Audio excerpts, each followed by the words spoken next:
और भैया जो आप अतीक अहमद जी के लिए कहना चाहते हैं, अतीक अहमद का मामला यह कि होने तो जो खोल मुकद्दर के हो गए, हम टूटी नावले के समंदर के हो गए। जो होना था वो हो गया, अब जो होना होगा होगा। सब सुविधाएं मिल रही है, वैकेंसी आ रही है, जिसको जो करना है वो करेगा। वैकेंसी हर महीने आ रही है। यार स्टूडेंट बड़ा परेशान है, बाकी सब परेशानी है, वैकेंसी वगैरह नहीं निकल रही है, भर्ती वगैरह नहीं दे रहे हैं। इतना बड़ा स्कैम होता है, इतना बड़ा घोटाला, इतना बड़ा करप्शन होता है। सशक्तिकरण आती है, वुमेन एम्पावरमेंट की बात होती है तो ठीक है, लेकिन वही चीज़ें कहीं ना कहीं शोषण को भी बढ़ावा देती है।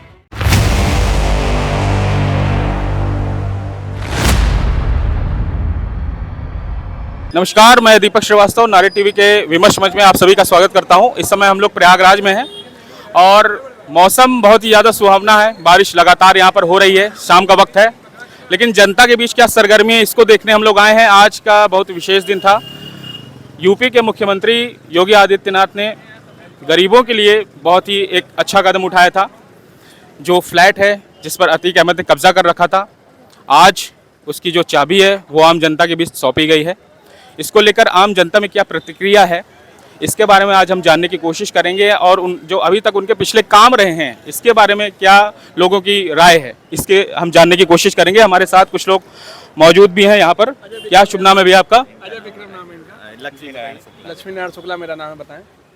आज आप जानते होंगे कि मुख्यमंत्री ने, आज उत्तर प्रदेश के मुख्यमंत्री ने जो आप कार्य किया है, लुकरगंज में जो फ्लैट है उसकी चाबी गरीबों जनता में जो सौंपी है, उसके विषय को लेकर आप क्या कहना चाहेंगे? क्या प्रतिक्रिया है, क्या कहना चाहेंगे इस बारे में? मैं इस बात को लेकर मुख्यमंत्री जी को धन्यवाद देना चाहता हूं कि मुख्यमंत्री जी ने जिस तरह से पहल कर रहे हैं, जो भूमाफियाओं और अपराधियों से ज़मीनों को जो इन लोगों ने कब्जा किया था, जिस तरह इन्होंने अभी तक इन चीज़ों को रखा था, उनसे लेकर महाराज खुद मतलब कि इन गरीबों को जिनके पास आवास नहीं है उसको दे रहे हैं। तो इस बात के लिए मैं मुख्यमंत्री को सहृदय धन्यवाद देना चाहता हूँ जी। अभी तक जो इनका कार्यकाल रहा अब तक में, इस बारे को क्या कहना चाहेंगे इस बारे में आप? मैं एक घटना बताना चाहता हूँ कि मैं 2022 के यूपी विधानसभा चुनाव में गया था सोनभद्र में। भैया वहाँ के राबर्ट्सगंज के विधायक हैं, सोनभद्र के सदर विधायक हैं जो राबर्ट्सगंज के भूपेश चौबे। मैं उनके प्रचार में था, लेकिन भैया मैं उनको वहाँ प्रचार में मैं सिल था, वहाँ पहाड़ी क्षेत्रों में कर रहा था, तो मैं वहाँ गया तो वहाँ की जो जनता है वो वहाँ के सदर विधायक को नहीं जानती है, लेकिन मोदी और योगी को जान रही है। और भैया योगी के कारण इस बार 2022 की यूपी विधानसभा चुनाव को योगी के कारण ही आया है। इसलिए मैं योगी को जानना हूँ कि योगी कुछ न कुछ जो चीज़ें की हैं वो कर रहे हैं जी। और इस बात के लिए मैं उनको धन्यवाद और मतलब उनको इस बात के लिए आदर्श मानता हूँ कि वो आदमी जो ठान रहा है वो कर रहा है, और अपने जुनून और जज्बात के लिए मैं उनको प्रेम करता हूँ। बस इस बात के लिए रहने वाला मैं भी गोरखपुर से हूँ, और गोरखपुर में मेरा घर भी मामखोर है जी। और मामखोर और गोरखपीठ का बड़ा पुराना अच्छा संबंध है, रिश्ता है जी। हाँ, तो इस बात के लिए, लेकिन तो भी मैं उस आदमी को एक बात के लिए आइडियल मानूंगा कि वो आदमी जुनून और जज्बाती है, वो अपने काम को ठाना है, किया है। पिछले 25 साल से जिस तरह गोरखपुर के संघर्ष को निकल के आपराधिक जगत के चीज़ों को बदल के आज उन्होंने समाज में एक जो सभी वर्गों के लिए एक समाज में अच्छा छवि स्थापित किया, इन चीज़ों के लिए महाराज का मैं सहृदय धन्यवाद करूंगा और आगे भी करूंगा। जिस दिन 2017 में 19 मार्च को जिस दिन महाराज के लिए मुख्यमंत्री का नाम चुना गया, तो मैं उसी दिन कहा कि समाज में भारत को एक नया प्रधानमंत्री मिला। मैं उसी बात अपने एक प्रिय भाई के साथ बैठा था, उसी बात में कहा, और मैं कहा कि ठाकुरों को एक बड़ा नेता मिला। लेकिन मैं इस बात को कोई बात नहीं करना, महाराज हमारे प्रेमी रहे, महाराज मेरे आदर्श रहे, इन मामलों को मैं धन्यवाद दे रहा हूँ। और महाराज हमेशा अच्छा काम किया और अच्छा काम करते हुए यहाँ तक आए हैं, और उनके जुनून और जज्बात को आप कभी काट नहीं सकते, क्योंकि वो आदमी जो कर रहा है निस्वार्थ और बिना किसी काम के कर रहा है। इसलिए महाराज को धन्यवाद। जो आपराधिक मामले अभी कम हुए हैं, इस बारे में आप क्या कहना चाहेंगे? आपराधिक मामले जैसे कि आप अभी हाल ही का जो ले लीजिए, अतीक अहमद का जो केस चल रहा था, जिस हिसाब से वो उनका खात्मा हुआ, इसको लेके आप क्या कहना चाहेंगे? बहुत लोगों ने ये करवाया गया है, बहुत लोगों ने कहा कि ऐसा होना नहीं चाहिए, हमेशा ये अदालत में केस जाना चाहिए था। सरकार को भी इसमें दोष दिया जा रहा है कि सरकार नहीं ऐसा कुछ करवाया है, इस बारे में क्या कहेंगे? भैया मैं इस बारे में, क्योंकि इस चीज़ें जो सीक्रेट हैं, जो रहस्य हैं, वो चीज़ें रहस्य ही होंगी। मैं तो जानता नहीं, मैं भी भैया पेशे से वकालत ही करता हूँ, और मैं बता रहा हूँ भैया वकालत में हम लोग कर रहे हैं, लेकिन भैया मुकदमे नहीं आ रहे हैं अपने पास। इस कारण मैं वकील होने के कारण दुखी हूँ, लेकिन समाज में भैया भय नहीं व्याप्त है, इसलिए मैं सामाजिक नागरिक होने के कारण महाराज के किए गए कार्यों के कारण मैं उनको धन्यवाद दे रहा हूँ। और भैया जो आप अतीक अहमद जी के लिए कहना चाहते हैं, अतीक अहमद का मामला यह कि होने तो जो खोल मुकद्दर के हो गए, हम टूटी नावले के समंदर के हो गए। जो होना था वो हो गया, अब जो होना होगा होगा। हाँ, विपक्ष का कहना है कि अपराधियों को भी जो ये सीधा इनकाउंटर कर दिया जा रहा है, भाई इस पे भी तो केस चलना चाहिए, इसको प्रॉपर एक कानून व्यवस्था के तहत इसको होना चाहिए। सब कर ये इस तरह जो करेंगे तो ये तो गलत हो जाएगा। इस पर क्या कहेंगे? इसमें महाराज का क्या मामला, महाराज इसमें क्या करा रहे हैं, नहीं करा रहे हैं? जो चीज़ें विपक्ष कहती है कि ये सरकार इसमें शामिल है। सरकार कभी किसी चीज़ों में शामिल नहीं है। सरकार जो कुछ होगा तो सरकार और समाज या कानून के बीच में होगा। सरकार का इससे लेना देना नहीं कुछ होता है। हाँ, और जो होंगी जो सीक्रेट है उस सरकार जाने चीज़ें जाने, उससे हम लोग का क्या लेना देना। हाँ, बहुत बहुत धन्यवाद भैया आपका। क्या नाम भैया आपका? सूरज शुक्ला नाम है। सूरज जी नाम है आपका? सूरज शुक्ला जी। सूरज जी, तो आज जो मुख्यमंत्री जी ने आज ये सबसे बड़ा ऐलान किया है फ्लैट जो गरीबों में बांटे हैं, इस बारे में क्या कहना है? मुख्यमंत्री जी का ये ऐतिहासिक कदम है जी, और उनके सारे काम विकास के जो हैं बहुत अच्छे काम हैं जी। बस यही कहूँगा।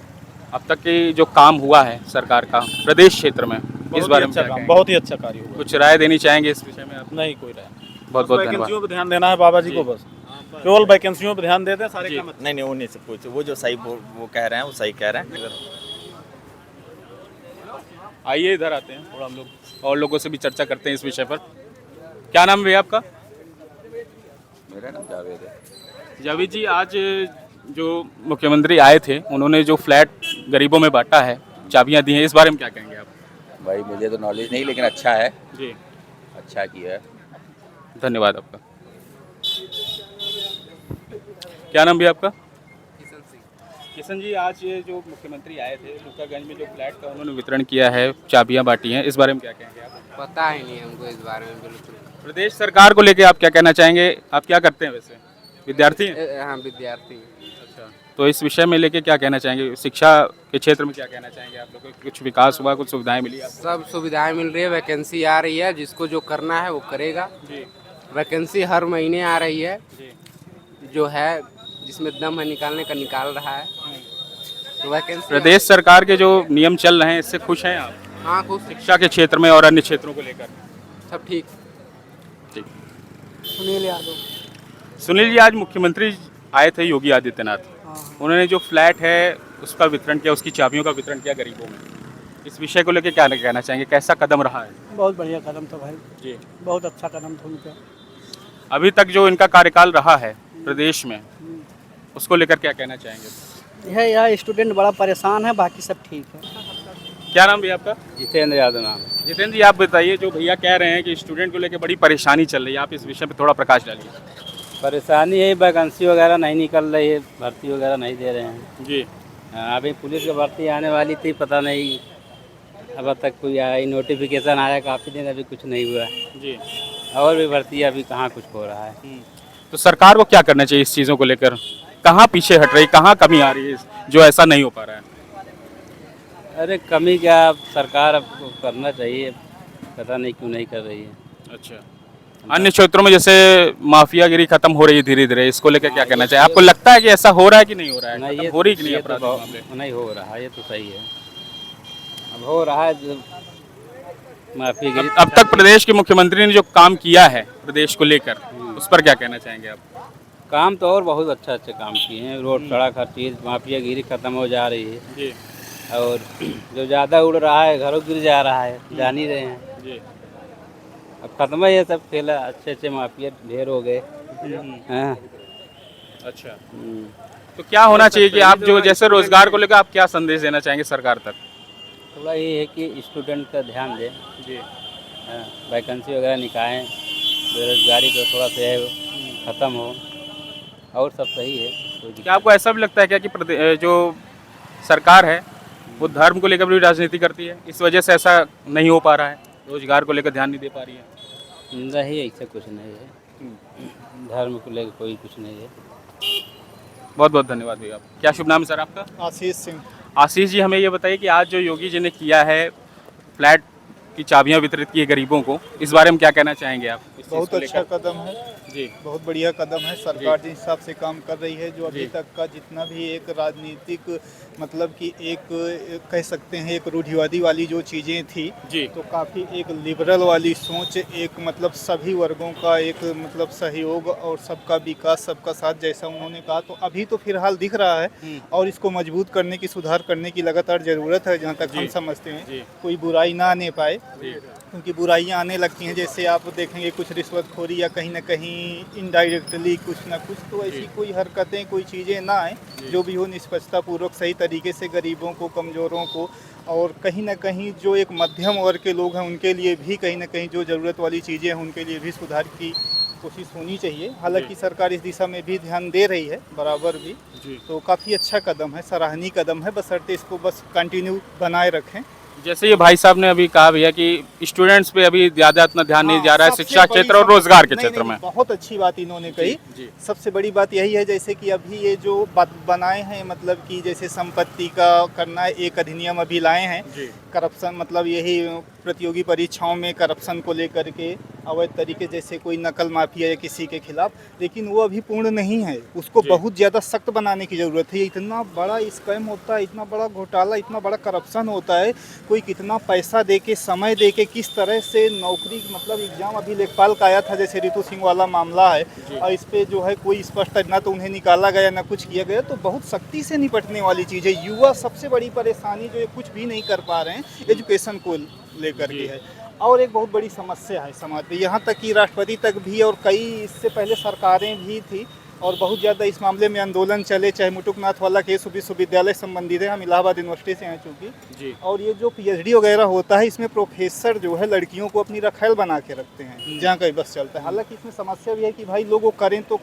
कराए कौन पीएचडी, लेकिन उसमें ये प्रोफेसर जो इस तरह से करते हैं, कोई अगर मामला आता है, विश्वविद्यालय के भी कई मामले आए, एक दो मामला नहीं है, आप डालेंगे गूगल पे, नेट पे, हज़ारों सैकड़ों की संख्या में मामले हैं। तो ये जो प्रैक्टिकल के नंबर के लिए जो टीचरों के द्वारा, लड़कियों किसी के द्वारा जो अभद्रता की जाती है, जैसे भी मतलब समाज डेवलप होता है, सशक्तिकरण आती है, वुमेन एम्पावरमेंट की बात होती है, तो ठीक है वो चीज़ें, लेकिन वही चीज़ें कहीं ना कहीं शोषण को भी बढ़ावा देती हैं।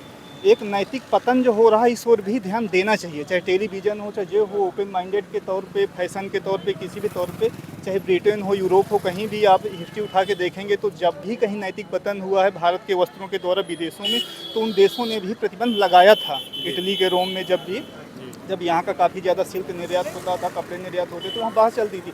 किसी भी देश के नैतिक पतन को भी रोकना चाहिए आर्थिक बहिर्गमन के साथ ही।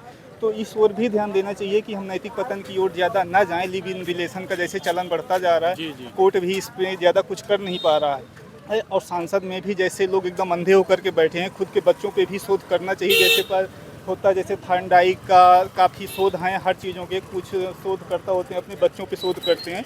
तो सांसद में ज़्यादा नीति निर्माता हैं, बहुत ज़्यादा एक नीति बनाने वाले, वो इस चीज़ को भी शोध करें कि क्या बच्चे उस उम्र तक रह पाते हैं। ज़रूरी नहीं है कि शादी होने के बाद तुरंत ही उन पे बच्चे पैदा करने वाली चीज़ें हो जाएं, ऐसा नहीं है, लेकिन बाई दफ़े अगर लड़कियां नहीं रह पा रही हैं तो इनकी एज को लेकर के भी 17-18 ये हद है, और बढ़ाएं ना इसको, और शादी करें। और एक लिबरल तरीके से, दहेज प्रथा वगैरह बुराइयाँ हैं, लेकिन एक लिव रिलेशन, बॉयफ्रेंड गर्लफ्रेंड, मान लीजिए भाई कोई लड़के सही हैं, उन्हें सही रिश्ता चाहिए, लड़की कोई सही मिल ही नहीं रही है, इतनी ज़्यादा खतरे हैं, इतनी ज़्यादा दिक्कतें आ रही हैं, नाथ रिलेशन वाले भी हैं, जैसे विकास दिव्यकीर्ति भी एक बार इस मामले में बताए थे। जैसे आपने लिव इन रिलेशन की बात की, तो ये तो ऐसा माना जाता है कि भाई ये लोगों की अपनी व्यक्तिगत है, तो इसमें सरकार क्या कर सकती है? हाँ, सरकार नहीं कर सकती, ठीक है, सरकार क्या कर सकती है, लोगों की व्यक्तिगत अपनी इच्छा है, लेकिन फिर भी कहीं ना कहीं है तो ये नैतिक पतन सरकार नहीं कर सकती। उनके एडल्ट होने तक उनकी पहली, मान लीजिए भाई जैसे शादी वाली, उन पे इतनी समझ होती नहीं है, हमेशा समझ उम्र के बाद ही आती है, तब तक आदमी का सारा जो मेन चीज़ होता है, मेन वैल्यू होता है, वो ख़त्म हो चुका रहता। तो इस ओर कहीं ना कहीं ध्यान देना चाहिए। बच्चों को छोटे तौर से ही इतनी ज़्यादा छूट देना ये भी सही नहीं है। और आपने जैसे शिक्षा और रोजगार की जैसे बात की, यहाँ पे सरकार का काम नहीं दिख पा रहा है, क्यों नहीं दिख पा रहा, क्यों आकर फोकस नहीं कर पाए? क्या सरकार का, जी सरकार क्या धार्मिक राजनीति या इधर उधर में कुछ? वही बिल्कुल उन्हीं चीज़ों पे हम जा रहे हैं। जैसे कहीं ना कहीं है, जैसे टिकट बंटवारे को लेकर के है, कोई प्रदेश में किसी भी तरह की जातीयता या धर्म संप्रदाय को शामिल करना, किसी एक दो आदमियों के प्रभुत्व के आधार पे ही सिर्फ टिकट के बंटवारे करना, ये एक भ्रष्ट राजनीति की ओर ले जाते हैं, जो कहीं ना कहीं टिकट पे वही लोग हावी हो जाते हैं, सत्ता पे भी कहीं ना कहीं डायरेक्टली वही लोग होते हैं, जिनकी ही बड़ी बड़ी संस्थाएं होती हैं, जिनके रिलेटिव लोगों के संस्थानों से पता चलता है कि ये इसमें करप्शन हो गया, इसमें ये हुआ वो हुआ, नकल के जरिए। तो कंपटीशन में जो आदमी, सोचिए PCS है या कोई जैसे लेखपाल है, कंपटीशन का जो पेपर है रद्द हो रहा है, ये चीज़ें एक बहुत बुरी चीज़ है। ये इतना बड़ा, इतनी खतरनाक चीज़ है। आदमी पूरा उम्मीद, भाई शिक्षा एजुकेशन बढ़ाई जा रही है, शिक्षा को व्यक्तियों के विकास का और आगे बढ़ने का, रोजगार का सबसे बड़ा हथियार माना जा रहा है। उसी में इस बड़े पैमाने पे आकर आदमी सब कुछ अपना दांव पे लगा करके आता है, और उस दौरान जो है इतना ज़्यादा करप्शन, इतना घोटाला, जिसकी वजह से बार बार प्रताड़ित होना एक बहुत कष्टकारी होता है, तो इस पे रोक लगनी चाहिए। बहुत सख्त कानून की ज़रूरत है इसमें। ये मर्डर, हत्या, जैसे कि पास्को एक्ट वगैरह, ऐसा एक क्राइम है, उससे भी खतरनाक क्राइम है ये एजुकेशन वाला। क्योंकि अब हम हैं यहाँ पे झेल रहे हैं, देख रहे हैं सरकार की नीतियों को कहीं ना कहीं, और उसको धुलमुल तरीके से कहेंगे। कोई भाई इतना ज़्यादा केसों को ऐसे दबा देते हैं, इस तरह से कहेंगे कि नहीं हुआ है, और जैसे तैसे करके उसको प्रक्रिया को आगे बढ़ा देते हैं। और रितु सिंह वाला मामला, इससे पहले दरोगा भर्ती है, कई भर्तियों पे मतलब ब्लेम लग चुका और सबूत भी मिले, और जांच प्रक्रिया में भी कुछ हुआ नहीं। और वही चीज़ है, करप्शन वालों को आधा नंबर, एक नंबर आगे बढ़ा के रख दिया जाता है, और यही होगा स्टूडेंटों को कि हम में ही कमी है, हम लोगों को और पढ़ें और मेहनत करें। हर बार कितना भी सर पटक दें, फिर आधे नंबर से आप रुक जाएंगे। टीजीटी पीजीटी में हाल बहुत बुरा है। 12 लाख 15 लाख पहले से, भर्ती आने से पहले सीटें फुल होने लगती हैं, पैसा जमा, ये सब बहुत बड़ी चीज़ें हैं। अच्छा, आपको लगता है कि प्रदेश में जो आपराधिक गतिविधियां होती थी और जो माफियागिरी थी, इसमें कुछ कमी आई? नहीं, उसमें तो काफ़ी कमी आई है, बस उसे और कंटिन्यू रखने की ज़रूरत है, उसमें और सख्ती करने की भाई ये। और सबसे बड़ी चीज़ इसमें बता दें, माफियागिरी के लिए हम बता दें, माफियागिरी की जो सबसे बड़ी मेन वजह है, ये है ब्लॉक प्रमुख का, जिला परिषद अध्यक्ष का जो इनडायरेक्टली इलेक्शन होता है, वहाँ से ये माफिया पनपते हैं। आप प्रधानी के साथ या जिला परिषदों के साथ इनका भी प्रत्यक्ष निर्वाचन जनता के द्वारा ही करवा दें, तो ये गुंडा माफिया, खरीद फरोख्त, बाहुबल, ये पैसा, ये सारी शक्तियों के आधार पे वो उभर नहीं पाएंगे। नेता लोग वहाँ से पैदा नहीं होंगे। जो भी होंगे विश्वविद्यालयों से एक राष्ट्रीय राष्ट्रीय अंतर्राष्ट्रीय सोच के आधार पर, समाज के विकास के आधार पे नेता तैयार हों, वो चीज़ें ठीक है, लेकिन वो विद्रूपता की ओर ना जाएं, मतलब कि एक उसका बुरा रूप ना आए उसका। जैसे कि नेता, जैसे छात्र नेताओं का भी कुछ विद्रूपता की चीज़ें आ जाती हैं, कुछ कमियाँ, मतलब गलत तरीके से, वो चीज़ें ना हो भाई। एक ये चीज़ें होनी चाहिए, संवैधानिक संस्थाएं होनी चाहिए, विश्वविद्यालय में भी इलेक्शन होनी चाहिए, लेकिन उसका एक सही हो, सही चीज़ें हों, एक सकारात्मक पहलू को सोच करके अच्छे विकास की ओर, अच्छी मांगों को रखें, जिससे समाज आगे बढ़ सके, ना कि समाज को अवरुद्ध करने के लिए, अपनी वर्चस्वशाली शक्तियों को विकसित करने के लिए, ऐसा कुछ ना। जैसे विपक्ष का कहना होता है कि जो प्रदेश सरकार है, ये माफियाओं को या अपराधियों को उनके जो केस नॉर्मल उसके थ्रू उनको सजा दें, डायरेक्ट क्यों इनकाउंटर कर दिया जाता है, ऐसा क्यों होता है? इनकाउंटर दरअसल में इस हद तक कुछ चीज़ें जब बढ़ जा रही हैं, तो जब बहुत ज़्यादा चीज़ें बढ़ जा रही हैं, जैसे इंदिरा गांधी जी ने इमरजेंसी लगाया था, और उन्होंने अपने तर्क में यही कहा था कि उस समय जब प्रकाश नारायण जैसे जिस तरह से सीधी कार्रवाई की बात कर रहे थे, तो इतना ज़्यादा आ गया था उस समय कि उन्हें लगाना पड़ा था कहीं ना कहीं देश की शांति के लिए। तो हालांकि फिर उसमें सुधार किए गए, लेकिन वही चीज़ें हैं कि इस हद तक, जैसे आप कह रहे हैं कि मतलब ऐसा एनकाउंटर करना वो तो लीगल नहीं है, ये हम नहीं कहेंगे कि लीगल, लेकिन जब पुलिस वालों का भी बस नहीं चलेगा, अपराधी भागेगा, कुछ करेगा उस तरह से, तो एक्शन डिफेंस में करना पड़ता। लेकिन ये जैसे कि अभी एक क्वेश्चन कोई आप पूछ रहे थे सरकार को लेकर के, कौन सा था वो? मैं विपक्ष को लेकर पूछ रहा था कि हाँ, इनकाउंटर हो जाता है। जैसे आप कह रहे हैं कि विपक्ष हमलावर रहता है इस चीज़ को लेकर, विपक्ष को ये है कि विपक्ष को अपने आप में सुधार करना चाहिए। अटल जी का देखिए, किसी भी अच्छे नेताओं का देखिए, हमेशा कुछ सही चीज़ें रही हैं जिसका वो समर्थन किए हैं। इस समय विपक्ष चाहे जिस भी चीज़ का हो, किसी भी चीज़ का कोई समर्थन नहीं, सिर्फ विरोध। ये चीज़, ये नकारात्मक चीज़ें हैं। विपक्ष को भी कहीं ना कहीं अपनी सकारात्मक भूमिका निभानी चाहिए। महंगाई को, पेट्रोल को, तेल को, बसों का जो किराया है, किसी चीज़ को लेकर, रोडवेज बसों का किराया है, उस पर विपक्ष एक शब्द नहीं बोलता, क्योंकि हमेशा बढ़ाता है। उस चीज़ों पर मांग उठाए, नौकरियों पे करप्शन को लेके मांग उठाए, विकास की चीज़ों पे मांग उठाए, लेकिन नहीं हर चीज़ का सिर्फ विरोध ही विरोध करना है। वही नोटबंदी का गान गाना, वही जो है पुरानी चीज़ों को लेकर के, ये सब चीज़ें सही नहीं है। जैसे गैस सिलेंडर या मकान दे रहे हैं, तो ये कहें कि और सही से दें, निष्पक्षता से दें, ये चीज़ें कहीं कोई घोटाला ना होने पाए, उस चीज़ पे ध्यान दें। और जैसे कि बाकी चीज़ें तो कि विपक्ष काफ़ी ये चीज़ें करता रहा है, तो इसलिए उसे नहीं है, लेकिन खुद अपने आप को सुधार करके फिर एक इनसे भी, जैसे बीजेपी पार्टी है, भारतीय जनता पार्टी, तो इनसे भी बेहतर रणनीति के साथ वो काम करे, आगे आए। ऑटोमेटिक जनता के पास एक विकल्प होगा और उन्हें आगे लाएंगे, उनकी सीटों पे बढ़ोतरी होगी। तो कहीं ना कहीं विपक्ष को भी सकारात्मक भूमिका निभानी पड़ेगी, सिर्फ पुरानी सोच के आधार पे, क्योंकि अब इतना ज़्यादा मीडिया है, सोशल साइट है, हर चीज़ है। पहले वाली चीज़ें नहीं है कि सिर्फ रैली पे कुछ बोल दिए, सारी जनता सुन ली और बस वैसे ही दे दी। तो हर चीज़ ऑनलाइन है, कहीं ना कहीं आदमी 1000 सोर्स से देख लेते हैं, तो कहीं ना कहीं उसे सकारात्मक भूमिका का निर्वहन करना चाहिए। तो नारा टीवी के माध्यम से आप सरकार को क्या संदेश देना चाहेंगे, शिक्षा और रोजगार के क्षेत्र में क्या करना चाहिए? काफ़ी ध्यान दे सरकार प्राइवेट सेक्टर को बढ़ाने के साथ ही इसका जो भी है तो करे, ठीक है, ग्लोबलाइजेशन भी है, इन्वेस्टमेंट भी है, लेकिन साथ ये जो सरकारी नौकरियां हैं उनका तो उस पर जो भर्ती प्रक्रिया जैसे बिहार ने की, और जैसे कि ये जो टीचर वाला है कब का परसेंटेज है, अब का परसेंटेज क्या है, तो ये जो गुणांक वाली चीज़ें हैं हटा दे, टीचर वाले में भी जो है उससे एक कंपटीशन एग्ज़ाम ले ले और बस दे, ये चीज़ें करना चाहिए।